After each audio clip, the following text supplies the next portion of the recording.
अरविंद केजरीवाल उस करप्शन के कारण ही तो जेल गए हैं। और करप्शन के कारण ही जो जब जनता को पता लगा, जिस आदमी का ये मिशन और विजन लेकर जनता के सामने आया है कि करप्शन फ्री भारत चाहता हूं मैं, और उसी करप्शन में सबसे ज़्यादा लिप्त हो गए। और उसके बाद जब वो जेल गए तो करप्शन का जो सरताज बन गए कि हम तो भाई जेल से ही सरकार चलाएंगे। भैया मेरे को पता है, मैं MP हूँ, MLA हूँ, आप बड़े नेता हैं, राजनेता हैं, आप पावरफुल हैं, तो आप कैसे पकड़े जाओगे? करप्शन पार्टी पहले से ही होती है, पार्टी करप्ट है, लेकिन अपोजिशन पार्टी उसको गलत दिखाती है, चाहे वो कितनी ही सही हो। आप अपने को निर्दोष साबित कीजिए ना।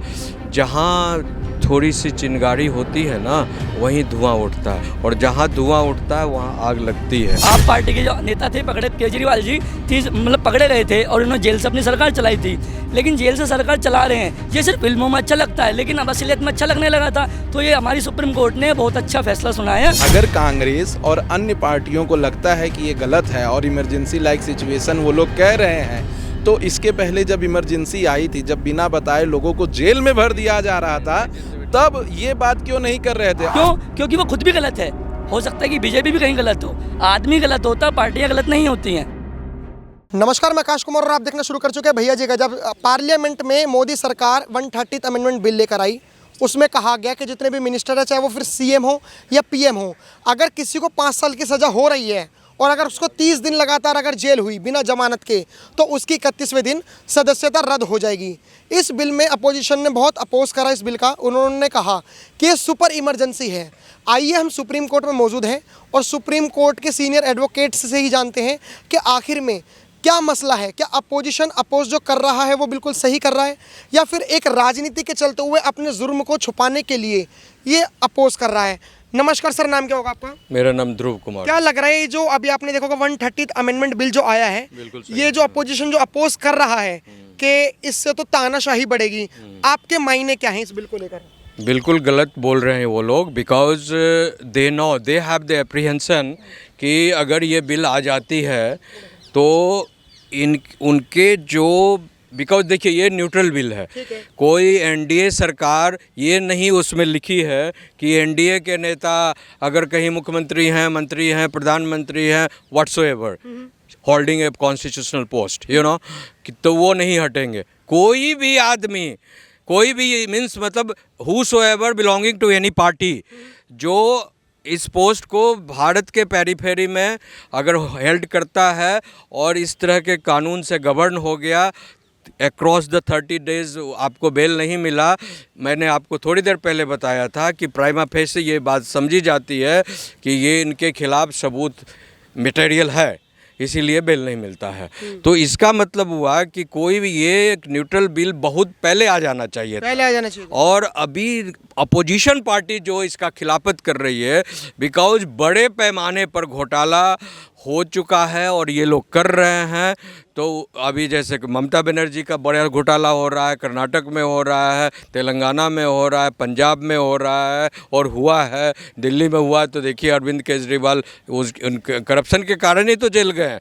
और करप्शन के कारण ही जो जब जनता को पता लगा, जिस आदमी का ये मिशन और विजन लेकर जनता के सामने आया है कि करप्शन फ्री भारत चाहता हूं मैं, और उसी करप्शन में सबसे ज़्यादा लिप्त हो गए।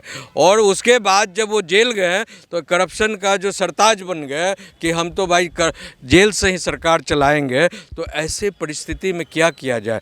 सबसे अच्छा ये कानून आया है कि लोगों के दिमाग में रहेगा कि भैया अगर हम करप्शन करेंगे तो ये जो सुभाईमान बिग पोस्ट है जो होल्ड कर रहे हैं हम, इससे पदच्युत हो जाएंगे। ये कह रहे हैं अच्छा बिल है, आपको लगता है ये अच्छा बिल है? ये देखिए, ये बहुत ही अच्छा बिल है। और श्रद्धेय अटल बिहारी वाजपेयी जी पहले भी कह के गए हैं कि आज आपकी सरकार है, कल आपकी सरकार नहीं रहेगी।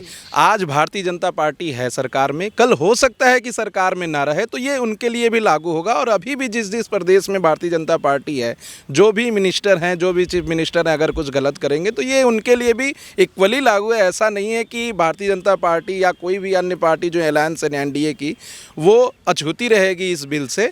तो ये सबके लिए है। ऐसा करने के लिए बहुत गट्स चाहिए। पहले इसकी ज़रूरत इसलिए नहीं पड़ी, जब संविधान का निर्माण हो रहा था तो उस समय इसकी ज़रूरत इसलिए नहीं पड़ी क्योंकि पहले लोगों के अंदर मोरालिटी थी लोग अगर किसी एलिगेशन में किसी मिनिस्टर को, किसी प्राइम मिनिस्टर को, चीफ मिनिस्टर को अगर कोई एलिगेशन ऐसा लगता था जो कि गंभीर होता था, तो उसमें अपने मोरल ग्राउंड पे इस्तीफा देके अगर उन्हें जेल जाना होता था तो जेल जाते थे। अब क्या हो गया है कि अब लोग जेल तो चले जाते हैं और जेल से ही सरकार चलाते हैं, जो कि पूरे जनता का, पूरे समाज का बहुत बड़ा एक क्षय है। क्षय इसलिए है कि अगर किसी राज्य का मुख्यमंत्री या किसी प्रदेश का एजुकेशन मिनिस्टर या फिर हेल्थ मिनिस्टर अगर जेल में चला जाए तो उस राज्य का व्यवस्था कौन देखेगा? वो जेल से कैसे वो व्यवस्था को देख पाएंगे जो बाहर रह के देखेंगे? कैसे जनता से मिल पाएंगे? कैसे जानेंगे कि रेबीज़ का प्रकरण चल रहा है, कि डेंगू का चल रहा है, कि क्या अभी समस्या है हमारे क्षेत्र में? तो अल्टीमेटली जो भी नेता है वो जनता के द्वारा बनाए गए हैं और जनता के लिए उनको अपनी पूरी क्षमता से काम करना चाहिए और न कि इस बिल को विरोध करना चाहिए। एक बात इसमें और ये भी मैं ऐड करना चाहता हूं कि ये जो बिल है ये ज्वाइंट पार्लियामेंट्री कमेटी के पास गई है, जिसमें दोनों सदन के लोग बैठेंगे और पूरी बहस होने के बाद, पूरी चर्चाएं होने के बाद ही इस बिल को लागू किया जाएगा। ऐसा नहीं है कि किसी को बिना सुने या बिना कहे इसको लागू कर दिया जाएगा। अभी इसका बड़े प्रोसेस है, हो सकता है कि ये सुप्रीम कोर्ट में चैलेंज भी हो सकता है कि ये बिल अभी सुप्रीम कोर्ट में चैलेंज भी हो। आप दोनों से मैंने बात करी, आप दोनों का कहना ये था कि ये जो बिल है ये बहुत सही बिल है और ये बहुत पहला जाना चाहिए था। अब मेरे सवालों की बारी। ठीक है। अपोजिशन जो अपोज कर रहा है इस बिल का, वो ये कह रहा है इससे सुपर इमरजेंसी लगेगी। उसके लिए उसने कुछ तथ्य दिए, जैसे सत्येंद्र जैन आम आदमी पार्टी के थे, 1.5 साल उन्हें ईडी ने पकड़ा, 1.5 साल की उन्हें सजा हुई, मतलब लाइक 1.5 साल वो जेल में रहे। सुप्रीम कोर्ट में उनका मसला चल रहा था। बाद में ईडी के पास कोई पुख्ता सबूत ना होने के कारण सुप्रीम कोर्ट को भी उन्हें क्लीन चिट देनी पड़ी। मतलब एक आरोपी है जिस पे सिर्फ आरोप है, अभी वो दोषी करार नहीं हुआ। यही अपोजिशन कह रहा है, जैसे मान के चलो कि आप मिनिस्टर बन गए और मैं बीजेपी से हूँ, आपके ऊपर मैंने आरोप लगा दिए लेकिन मैं दोषी नहीं हूँ आप। हाँ, तो अब ऐसे तो चीजें अलग हो जाएंगी। नहीं, लिसन तानाशाही बढ़ेगी, इससे कोई तानाशाही नहीं बढ़ेगी। सवाल ये है कि आपने जो अभी क्या मुकेश क्या नाम बताया, सत्येंद्र जैन का नाम बताया कि ईडी ने रेड किया और रेड करने में उन्होंने कहा कि इनके खिलाफ वगैरह वगैरह सबूत है। ठीक है, बाद में जो है सबूत जो है नहीं मिला और जो है सुप्रीम कोर्ट से उनको रिहा कर दिया। यही है ना आपका सर? ओके, अब नाउ अंडरस्टैंड। मुझे बताइए कि सत्येंद्र जैन के पास अगर थोड़ी सी मोरालिटी रहती, थोड़ी सी, तो क्या उनको एज ए हेल्थ मिनिस्टर, नहीं हेल्थ मिनिस्टर हो या एनी मिनिस्टर हो, समझे, तो क्या उनको स्वतः संज्ञान लेते हुए बिकॉज उसको तो रेजिग्नेशन देना चाहिए। अभी जो कानून आया है इसमें कहाँ कहा गया है कि आप अगर अपने को निर्दोष साबित कर देते हैं तो आपको फिर से रीइंस्टीट्यूट नहीं किया जाएगा। आप अपने को निर्दोष साबित कीजिए ना, जहाँ थोड़ी सी चिंगारी होती है ना वहीं धुआं उठता है और जहाँ धुआं उठता है वहाँ आग लगती है। अब आप अपनी व्यवस्था से आप सबूत को गोलमेल कर दे, तालमेल कर दे, जैसे अरविंद केजरीवाल खुद एक्सपर्ट थे फाइनेंशियल करप्शन के और उनके सारे जो करनुमे थे उन्होंने। अरविंद केजरीवाल जी की बात बहुत बढ़िया बोली आपने, जो मेरा सवाल है वो भी समझा, अच्छी बात है। लेकिन आपने कहा कि री इंस्टीट्यूट दोबारा बन जाएंगे, दोबारा कैसे बन जाएंगे जब 31वें दिन ही उनको वहाँ से निष्कासित कर दिया जाएगा उस पद से।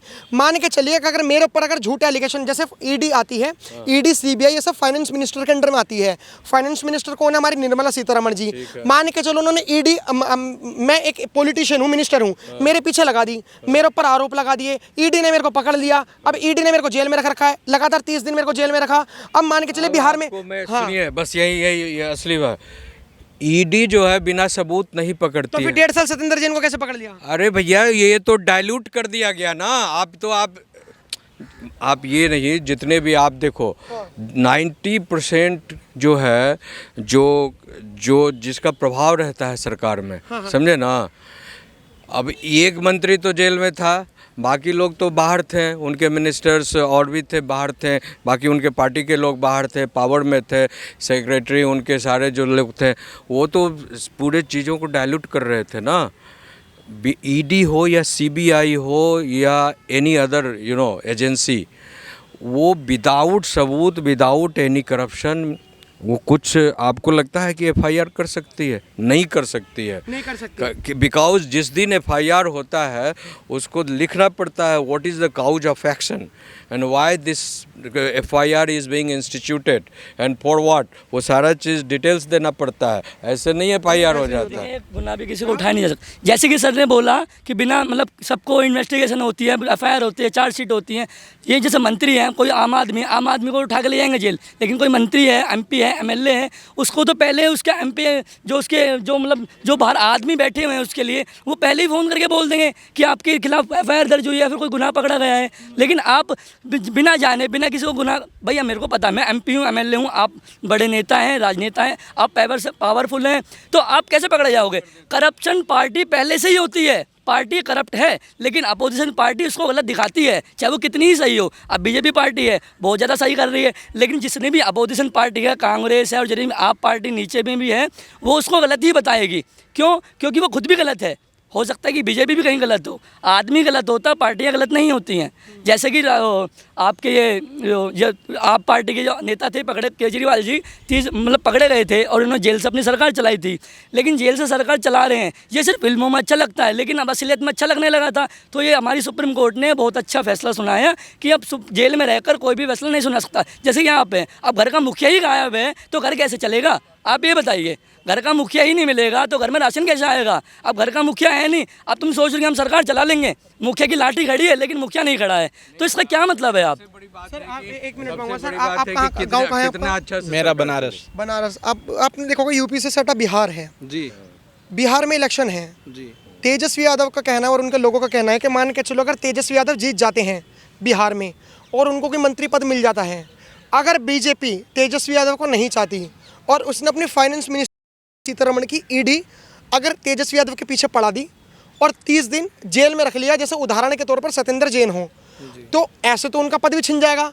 तो ये जो महाराष्ट्र में जो मोदी जी ने राजनीति चली, ये जो पवार करके हैं, शरद पवार, अजीत पवार, आपने देखा होगा, जिनके ऊपर एलिगेशन खुद मोदी जी लगाते थे, आज उनके पार्टी में घुस के वॉशिंग पाउडर जैसे लाइक होता है, जो अपोजिशन एलिगेशन लगाती है, इस तरीके से तो ये एक बढ़ावा मिलेगा कि अगर तुम भ्रष्टाचार कर रहे हो तो हमारी पार्टी में आ जाओ, वाइट वॉश हो जाओगे। देखिए, सबसे पहले तो मैं आपके इस सवाल का 2 तरीके से जवाब देना चाहूँगा। जो हमारा संविधान है वो सबसे पहले ये कहते हैं we the people of India, हम भारत के लोग। तो जो एक सामान्य व्यक्ति के लिए नियम होना चाहिए वही नियम मंत्री, विधायक, चीफ मिनिस्टर, प्राइम मिनिस्टर के लिए भी होना चाहिए। अब ऐसा क्यों कह रहा हूँ? आज के डेट में अगर किसी लड़की ने किसी लड़के के ऊपर आरोप लगा दिया तो क्या उसका जब ट्रायल हो जाता है तब उसके ऊपर कार्रवाई होती है? सबसे पहले तो उसको गिरफ्तार किया जाता है लड़के को, या किसी एनडीपीएस के केस में या किसी बड़े मैटर में जिसमें कि एविडेंस नहीं है अभी पर्याप्त, उसमें अगर किसी लड़के के ऊपर हो जा रहा है, कोई एप्लीकेशन कोई फाइल कर दे रहा है, एफआईआर फाइल कर दे रहा है, तो उससे तो पहले ट्रायल करके उठा लेते हैं ना। वही सेम नियम नेताओं के ऊपर भी लगाना चाहिए। दूसरी चीज़, 30 दिन का समय मुझे लगता है कि बहुत पर्याप्त समय दिया गया है। उसमें आप हाई कोर्ट भी जा सकते हैं। जब आप चीफ मिनिस्टर हैं और इतने बड़े नेता हैं तो आपके लिए हाई कोर्ट भी एक्सेसिबल है और ऑनरेबल सुप्रीम कोर्ट भी एक्सेसिबल है, और इस 30 दिन के अंदर आप अपनी लीगल राइट को रिमीट कर सकते हैं।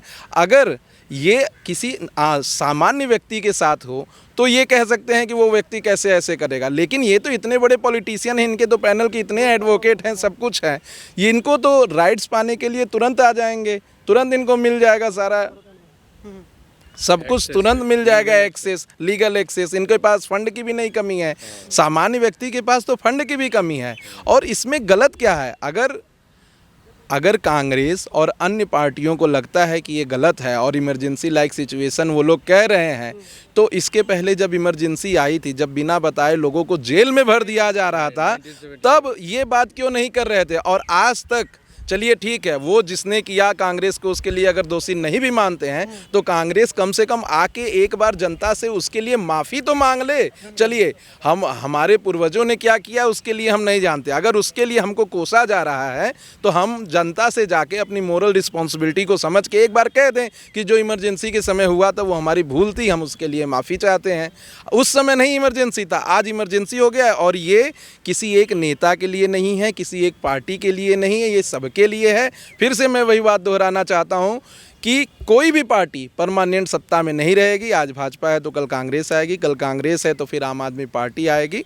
सभी पार्टी को इस बिल को मानना चाहिए, इसलिए नहीं कि उनके दूसरे पार्टी ने किया है, इसलिए नहीं कि अपोजिशन ने किया है, इसलिए क्योंकि ये भारत की जनता के हित में है और ये संविधान भारत की जनता से ही चलता है और उनको जो भी पार्टियां हैं जिनको जो भी राइट मिले हैं वो भारत की जनता ही देती है।